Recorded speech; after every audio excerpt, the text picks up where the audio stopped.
Hey, welcome to Breaking Bread. The first of the new season. Uh, it's me, CrunkChocolate of Shades of Blue podcast. This is a show where we break verbal bread with a quote unquote enemy. So, whenever Manchester City has an upcoming match, I will be here having a conversation with a supporter of City's upcoming opponents. And it's preseason. Why am I already here talking about an upcoming match? City are playing uh, one of the teams in the CFG. I think they just wanted a vacation, and this is the way that they can kind of do both: is go travel a beautiful land that will help them get amazing content, getting some money for themselves, like brilliant playing themselves, Palermo, and in all of that, I was like, okay, why do I feel like I know a Palermo supporter? And I reached out to our guest, my friend, who pays tons of attention to Italian football, and I was like, don't don't you know somebody who supports Palermo? And he's like, me, you idiot. He didn't say that, but that's basically what I took from it. He was like, yeah, dumb. It was me. So here he is. We've had him on before, but it's not here. It's normally just to talk general football, help us. Hey, actually, last year when we brought him onto the Lit stream, he basically sold Vanders to us before he was even sold to us. Like, he was basically just like, hey, this is exactly the player you're going to want, and this is exactly why. Like, so I figured, hey, maybe there's somebody on Palermo. Maybe there's a new player on AC Milan this summer, or someone else in. I got my scouts watching this episode, actually ready, just waiting to write any information down. So, Shady Gang, please give it up. Shout out to Curva Mundial podcast, the homie, the friend, my brother, Sal. How are you, friend? Oh man, what an intro! What a wonderful time to come back. Because this is now officially the first time you and I. No, actually, I'm full of shit. This is the second time you and I are rivals. Because a year ago we were in Yankee Stadium sharing beers in the blistering heat, watching City and AC Milan, and I think that was the last time Milan won a game. Three coaches later, here we are. So you're probably wondering, like, this schmuck says he's an AC Milan fan. I've seen him on Shades of Blue a bunch. What's he doing here talking about Palermo? Well, I am Sicilian. Palermo is like, the cool thing about being Sicilian is like, I don't know, you're genetically an anomaly. We could be anything. But that, and the food, of course, and the scenery. But in Sicily, because historically Sicilian clubs don't really do very well, you kind of have your provincial side that you cheer for, and then like your big mega Serie A team, one of the seven sisters, as we call them. Most of my family are Interista, Inter fans, or Juventini, Juventus fans. I am one of the few Milanista, Milan fans.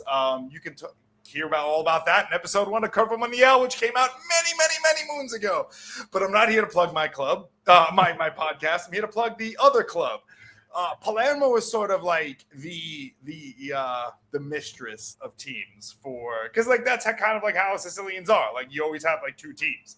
When Milan Oh, I thought you were gonna say. I thought you were gonna say Sicilians always had mistresses. No. I mean, like most tend to.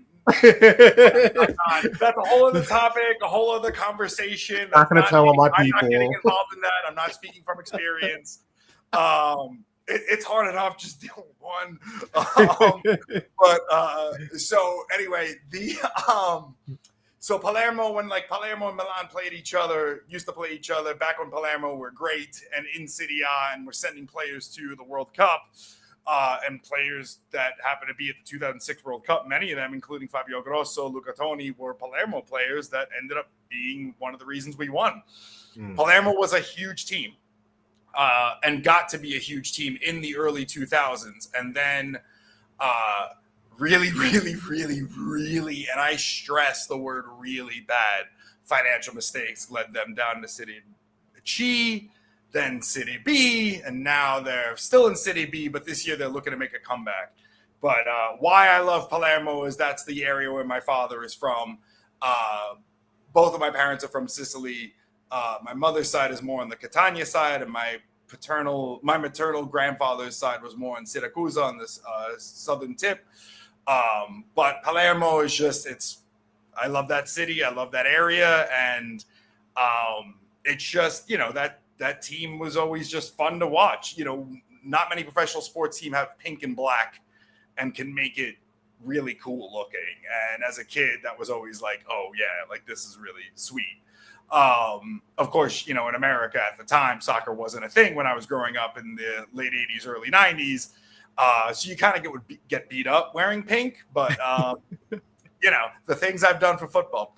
But yeah, so that's Palermo. That's one of the best attributes to the team for sure is not just how great they look in the kits, but the Renzo Barbera is a stadium that, yes, like all Italian stadiums, is a relic, but it is situated in the most beautiful part of the city.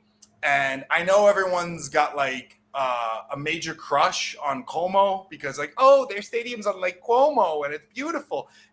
Or Venezia, because they got the really nice kits over the years, and their stadium literally is an island, and that's cool, and you got to take a boat to get there. But like, fuck Como, man. And so Renzo Barbera, on the other hand, this is why it's like, to me, outside of San Siro, where my beloved AC Milan played, this is the best stadium in Italy. Why? It's big enough.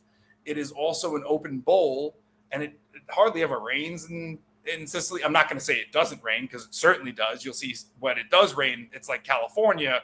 They don't know what to do. They get flash floods. But it's an open bowl, kind of like the Rose Bowl. You have mountains, this beautiful mountain range peeking out over the curves of the stadium. And then on one end, you also have the ocean. You have the Mediterranean Sea. So it's kind of like, it's a dream. Oh, and then there happens to be a football pitch in the middle of it where you get to watch this game. Most of their games they try and do during the day because of how beautiful it is. A lot of their games, obviously during the season, you can't control the time, but they have some of the best night games here in America. I know with like high school football, Friday night lights is a thing. Mm-hmm. It's got nothing compared to like what happens in Sicily when the sun is going down and everything starts to turn pink and orange, and it kind of mimics the jersey. It's really beautiful. It's really angelic, and it's something to behold. And yes, is the stadium falling apart like everything else? Absolutely. Does it need an upgrade? 100%. Should City be investing in that? Yep. Can you deal with Italian bureaucracy? Nope. Can you deal with Sicilian bureaucracy? I'd rather fucking jump off a cliff. So it'll never, ever get fixed. But until then, everybody should go there. And I'm very happy that actually City is doing this game. I have so many relatives that are going. I have an uncle who's actually flying in. It's his 50th birthday. He's flying in. This is how he's celebrating. Nice. He bought the tickets a couple weeks ago, and he's been dreaming about it. And he's been to that stadium 1,000 times, but he's like, to see them play against Manchester City, he's like, we haven't had this in 20 some odd years. Like Palermo used to be in Champions League. Like it's a thing. So there's a lot of excitement. There's a lot of buzz. The one thing that the local Sicilians are not fond of is the price of the ticket. Because usually Palermo match is usually anywhere between 15 to 35 euro. This match is 80 euro. Oh. So it's a huge jump. Wow. That's not a shock. Yeah. And like you said, the stadium was built in 1932, so it is old. But also it holds 36,000 people. That's a very decent size stadium, especially with it being built almost a century ago. Yeah, it got upgrades in the 1990 World Cup. This is the stadium that Ireland used as the base in Italia 90. And that was the last time it's been upgraded. I shit you not. Like most stadiums in Italy, like that's the problem. It's like, UEFA and FIFA have told Italy, like, hey, and the federation, you need to update your stadiums or else you're not going to get a chance to host a Euro or a World Cup. And it's kind of falling on deaf ears. But this is a stadium that means a lot, especially to the folklore of Italian soccer.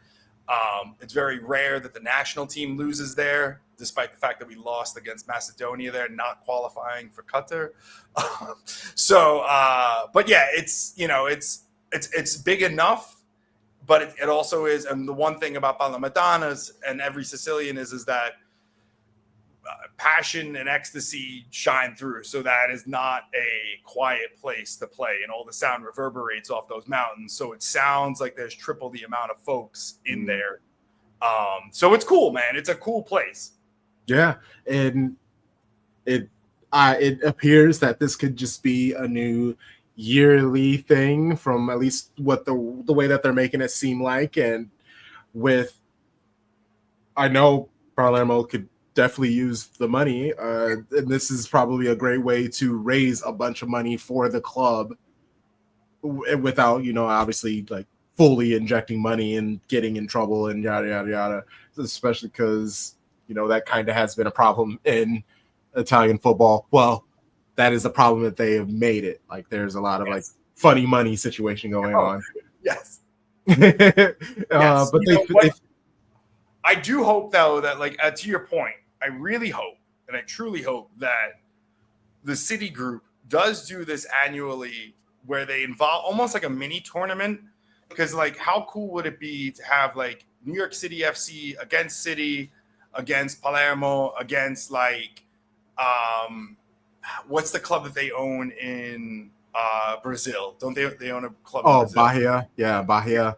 And so, then, or Club Bolivar in Bolivia, like, to have, like, like maybe like a 4-team, just like quick long weekend tournament in like a host city that the City Group hosts.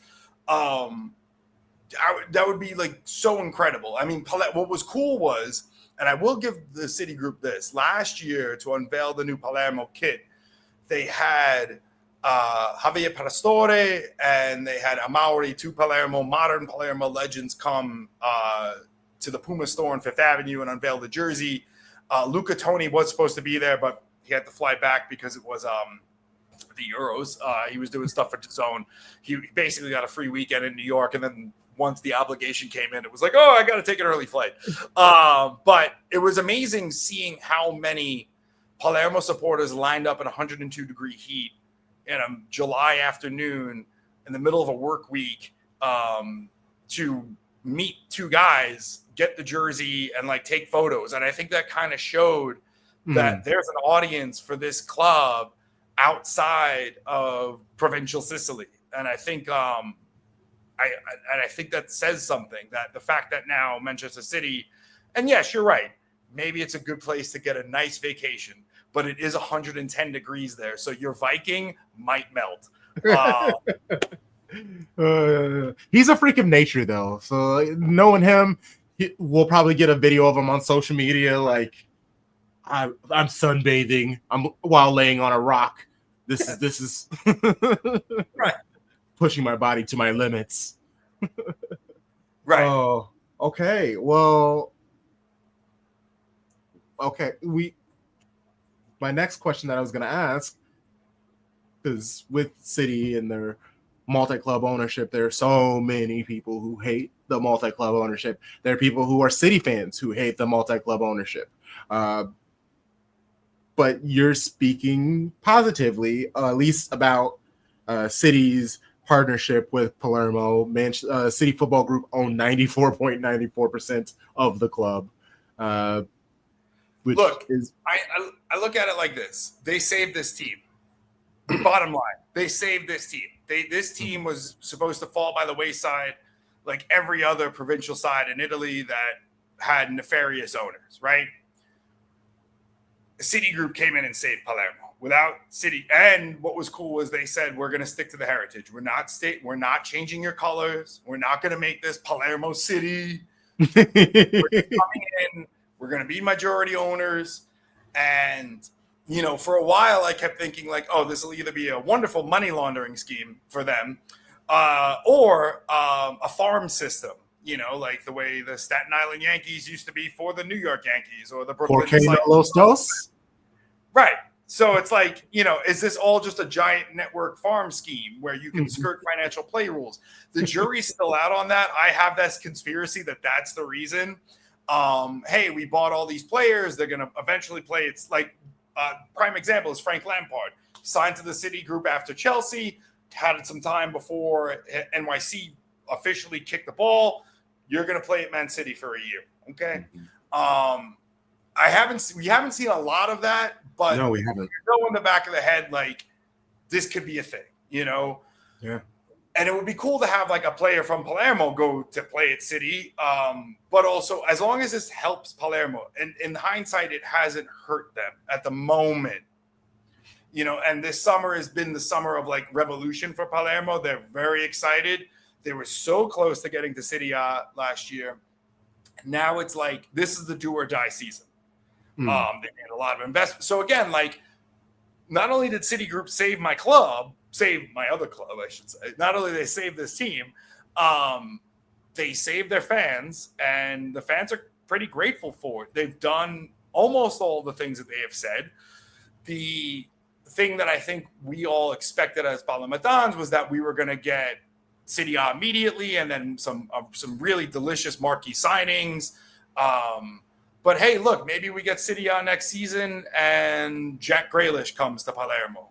or like a player. Yeah, that, no, like, I know what you're saying. No, I like that it. I like it. Hey, let's make a push. You know, it's like they've done it in La Liga. Like, why not? So it's a beautiful time to dream big. It's a beautiful summer to dream big for Palermo, and I think like that's why this is kind of like the do or die season for them.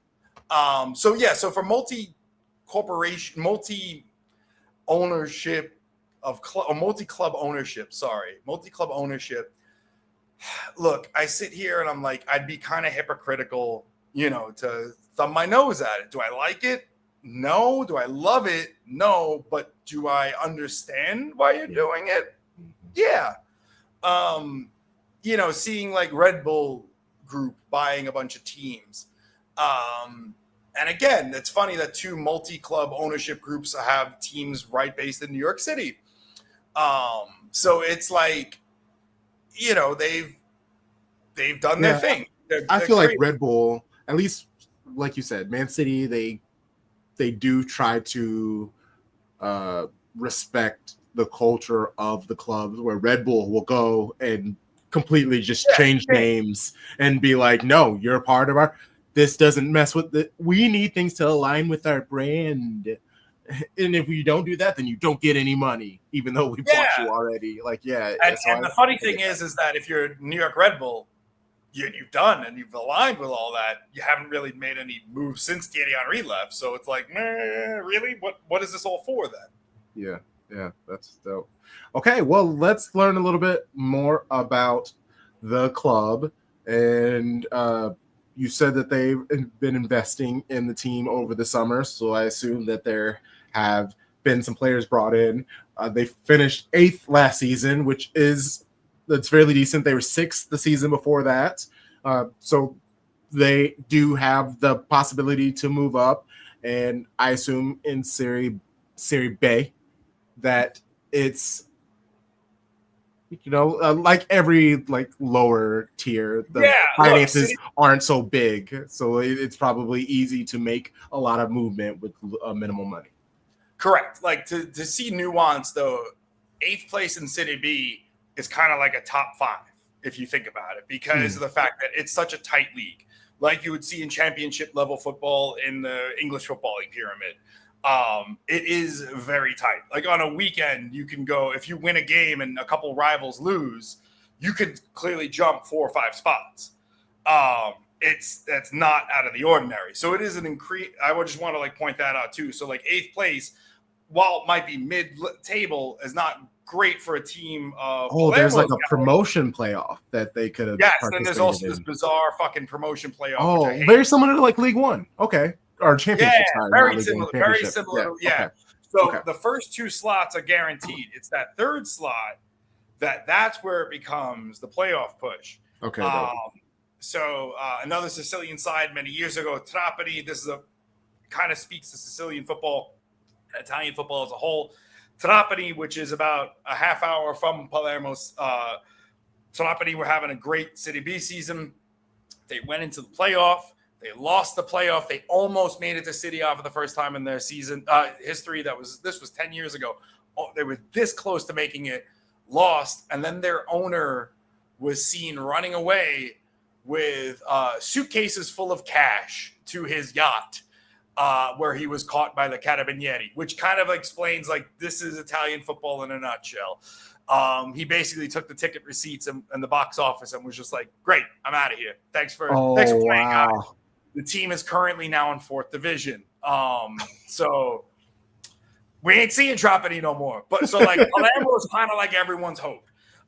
So now 8th place. Again, that being said, nuance should have been higher, could have been higher. So now this summer is really the summer that they're pushing for it. Guys like Giacomo Carona, center forward, have come in. Dario Saric, central midfielder. Maldin Devetek, who's a left back, who, according to lower league football Twitter, like this dude is awesome. But the big guy that they got that I'm really excited for is the center back, Mattia Bani, who has had City A experience, who has had lower City B experience. He's a fantastic defender. And I think he'll fit right in to this team. He's also just a natural leader at 24 years old, if I'm not mistaken. He's not. Oh, wait, let me just double check that. I'm getting his age mixed up with somebody else. I'm sorry. No, Mattia Bani is 31. I apologize. Filippo Ranocchia, who is a 24-year-old midfielder, who is a young gun that I love also for this team.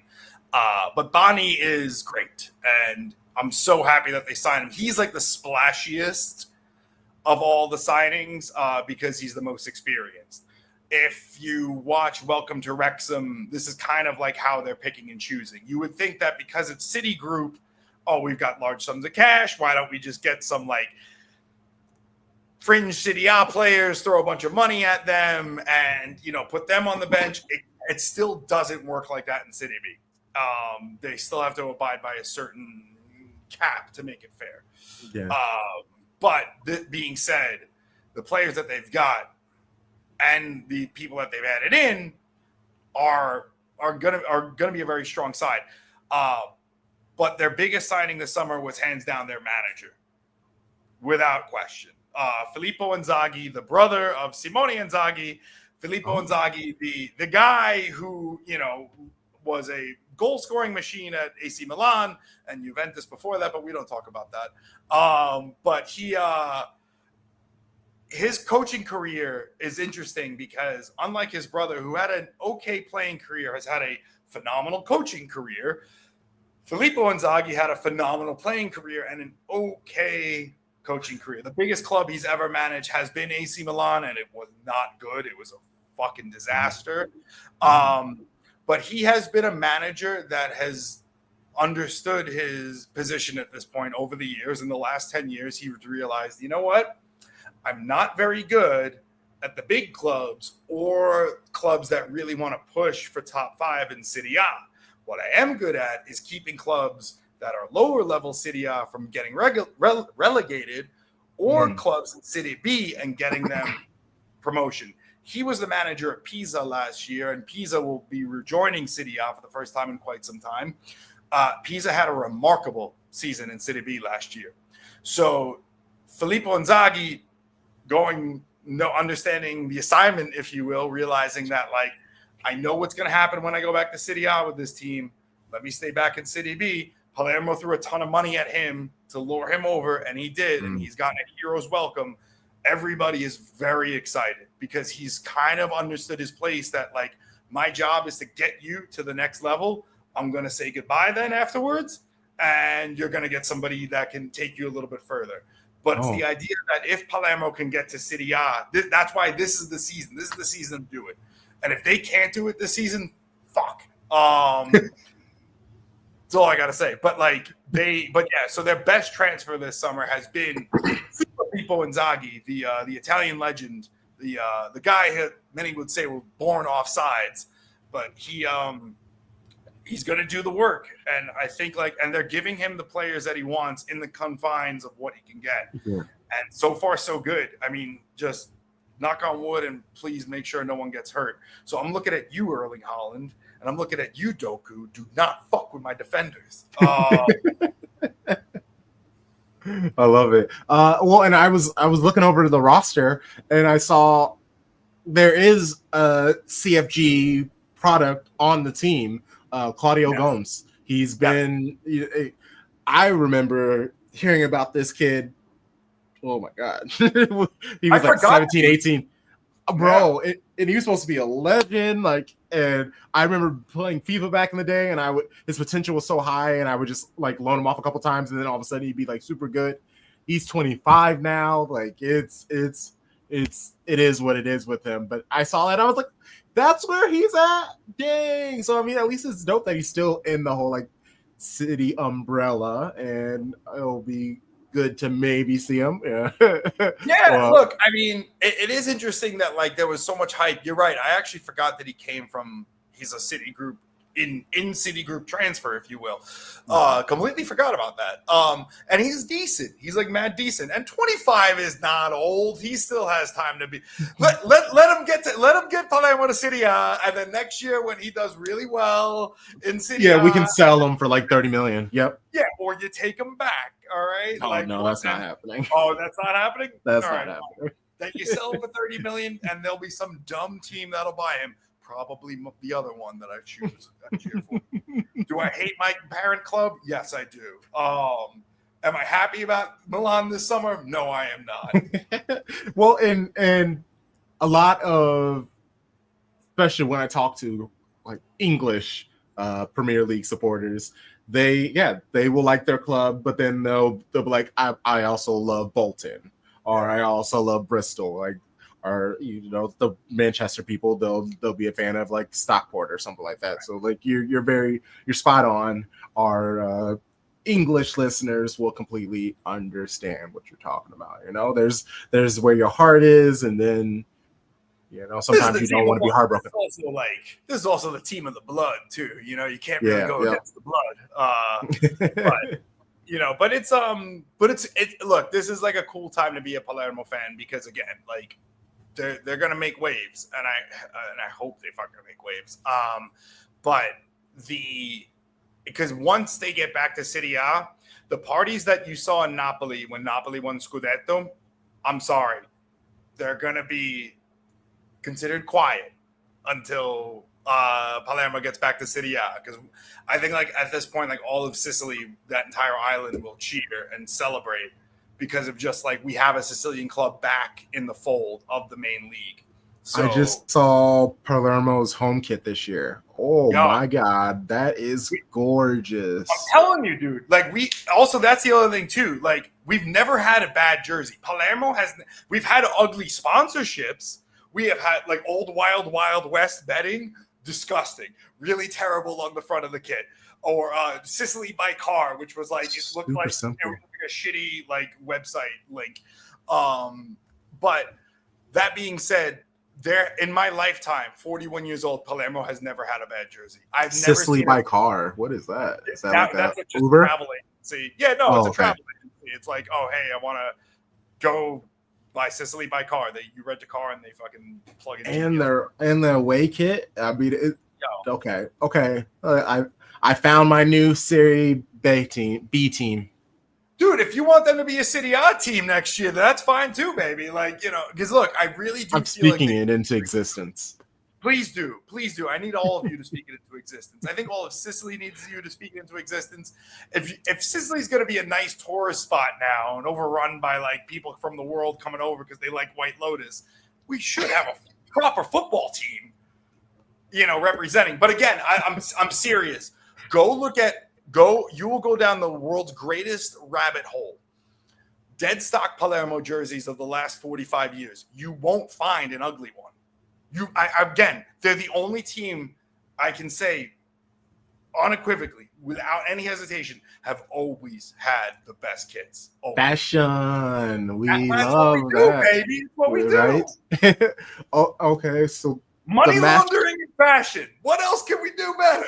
What else is there? Honestly. I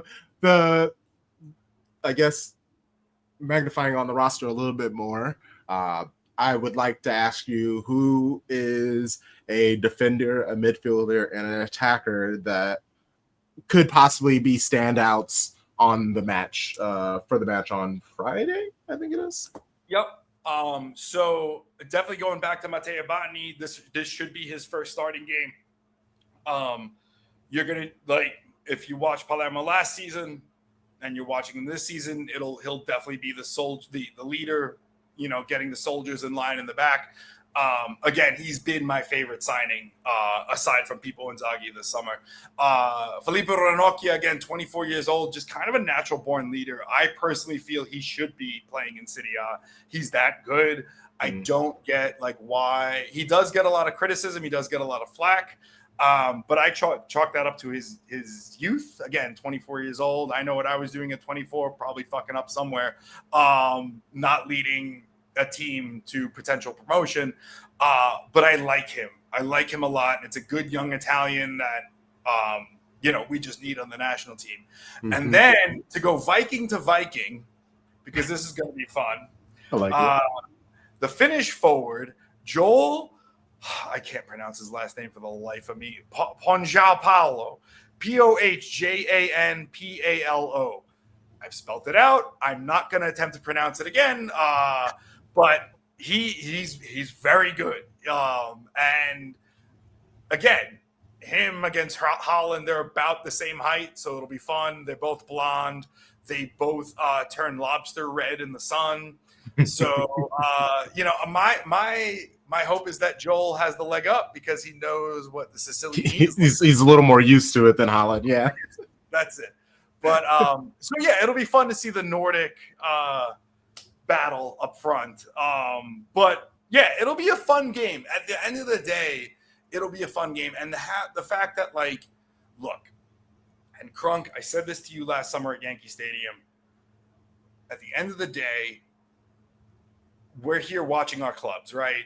And both teams have high profiles in different eras, and both teams have had high profiles in you're having your glory years now at City.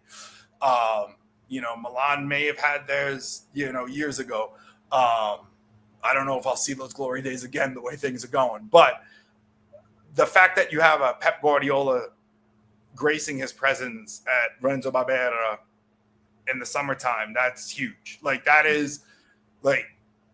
This is a place that is beautiful, and this is an island where celebrities kind of go to hang out and be anonymous, and blend in and not be bothered. But even though they're the rival, the fact that Pep Guardiola will be coming to the Barbera is what you saw when Ancelotti decided to sign for Brazil and they did the blessing at Christ the Redeemer earlier this summer. I wouldn't be surprised if they start taking Guardiola around, churches to basically bless him and just say, leave some of your magic here. And, look, I've had my gripes with Guardiola, but he is a legend as a manager. Mm-hmm. And to have, again, someone of his caliber and profile to come there is it's going to be a beautiful atmosphere because it's going to just be super fun. It'll be a friendly, yes, but it'll be a friendly in the sense of there's so much respect and love there. Remember last summer when you and I were at Yankee Stadium, what happened when Pulisic came onto the field? The entire fucking arena stood up, both sides. And I have a funny feeling that you'll see that again, once Guardiola waves to the crowd and, does his thing or whatever, or walks out. We haven't had legends in a long time at the Barbera. That used to be, we got very spoiled 20 years ago. This used to be a common thing. Hasn't been so common in the last decade plus. So I keep thinking about the young kid that'll see Guardiola, that'll see, Erling Haaland, that'll see Phil Foden, that'll see, these guys that they're reading about all the time playing against their local heroes. The idea that you can dream big still exists. And that's a thing that I'm really, really happy about and looking forward to the most. So, yeah. And that's exactly what I guess they would hope in doing something like this is, I know that Palermo used to be this storied franchise, and this could potentially be the first step, like 3-4 years from now, where hopefully they're in Serie A. They're obviously I want them to get successful, but if they get to Champions League success, then Manchester City has to drop down to under 30. I think it's 33%. They have to be a minority owner. But if that happens, that's a big old profit that CFG will be getting. So, like, also, I won't hate that. True, but brother, baby steps. We got to to think about Champions League, like, like again, go baby. 20 years ago, it was a no-brainer. It's like, oh, the Champions League teams were always Milan, Inter, Juve, either Palermo or Fiorentina or Roma. It was like a revolving door among those three. Lazio. All right, so those four. And then Palermo would get the knockout and go deep and go far. It's like you had like a good chunk of many years of Palermo and UCL. There was a point 20 years ago where there were 3 Sicilian clubs. You had Catania, Messina, and Palermo playing in Serie A. So, like, the fact that there's 0 Sicilian clubs in Serie A and have been for the last 10 plus years, let's baby steps. Let's get to Serie A first and not get fucking relegated. Hey, if I'm a fan of somebody, I'm a fan of winners. I love that. I love that. That's beautiful. I looked up how to watch Serie B, and I forgot Dazen actually, I think, just signed a deal with them to be. Oh, did they really? To be showing Serie B off. So I think we'll be able to watch it on Dazen for this. To watch the friendly. I know it will be on City Plus, but I don't know like how readily available it will be. Okay. So thankfully I have City Plus. It's like $8 a month that just that's my contribution to the club. That's my brother. The amount of contributions you've given to this club, that should be a free subscription for you.